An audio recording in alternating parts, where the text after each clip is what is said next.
Hello, my name is Sholakwe Adeshuri, and as you know, I love to share legal tips with you so you know how to navigate in Nigeria, particularly. And today I'm bringing to you tips as far as landlord and tenant relationship is concerned. Yes, you agree with me that that's a very interesting topic. Oftentimes, a lot of misconceptions involved in this subject matter. But today I'm just going to be looking at the rights of a tenant and pointing out a few things I know that are misconstrued in the process. Okay, so first, what are the rights of a tenant? What rights do you have when you have to lease an apartment either for your residency or for your business? What rights do you have? Number one, you have a right to receive the receipt of your payment. So if you have made payment for the apartment, made payment for a duration of stay, for a duration of use of the premises, then you have a right to the receipt. Do not let anybody talk you out of collecting a receipt or evidence of your payment. It's very critical to your ownership or to your possession of that particular premises at that time. Besides, if it's for a business purpose, you know very well that evidence of payment is a critical document for your business purposes. Okay, again, you have a right to a tenancy agreement.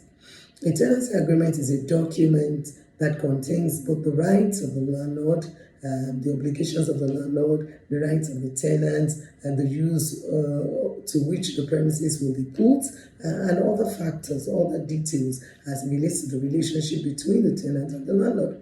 So it's a very critical document, and as a matter of fact, it goes to the root of your right to possess that property. And in event of any misunderstanding between you and the property owner, that document becomes the final document that determines your action and your inaction, as it were. Okay, so it's critical that you have it. Let me, at this point out that landlords should use the service of a lawyer when drafting the tenancy agreement. Don't join the clique of those who just get the agents to give you documents and present it simply because you do not want to pay a lawyer. Oftentimes, you might just be shooting yourself in the foot when you do that as a property owner. Get a tenant. Forgive me, get a lawyer that helps you to draft a proper agreement to cover for those areas you are concerned about. It's important for you to know that the tenancy agreement is a very critical document. Whatever you capture in it is respected by the law and even the court. If for any reason you have to be before the court on the subject matter of that document, of that tenancy. Okay, so again, as a tenant, do not allow anybody tell you go ahead, pay and move in without a document, without a tenancy agreement. It's not right. For instance, your right, the notice, your duration of the notice you'll be entitled to in event of a need for your tenancy to be terminated is determined by the content of that tenancy agreement. Even though the law prescribes certain things, but for as long as there's a tenancy agreement, what is in the tenancy agreement becomes the law that will be complied with. So critically, ensure that as you're considering leasing an apartment or renting an apartment, it's important that you are speaking with the owners, asking for their lawyer's documents or the tenancy agreement draft. Take a look at it before you make your payment. And then where you find clauses you do not understand, ask questions.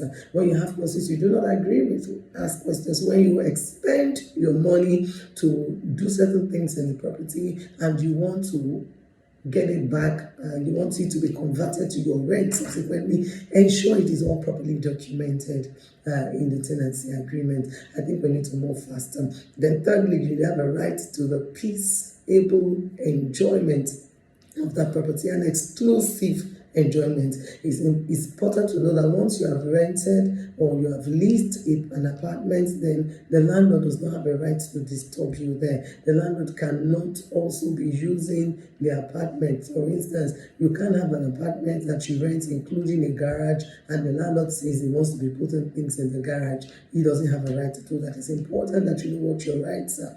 Or that he wants to come and park a vehicle, that some of these things, it's critical that you discuss them so that you know what to do when such things arise. You have a right to quiet ownership, quiet possession, and exclusive use of the apartment that you have rented. Fourthly, you have a right to notices.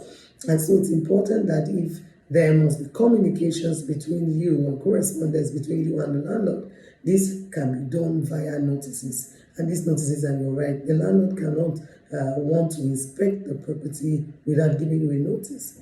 The landlord cannot want to terminate your tenancy without giving you a notice. It is critical, and like I mentioned before, the duration of the notice for in the case of terminating tenancy is either defined by what you have in your tenancy agreement or the law as it relates to your state or to the location of your property. And then finally, you have a right to report or to apply to the court, better still, if your landlord increases rents arbitrarily. Yes, you have a right. When your landlord increases the rent arbitrarily, you have a right to apply to the court to make a pronouncement on the validity of that increase. I hope you've benefited from these few points, and I'll be glad to hear from you. Please use the comment button, give your comments or ask your questions. I'll readily give you answers. Sholakwe and Associates is always ready to be of help to you. Thank you again. Bye for now.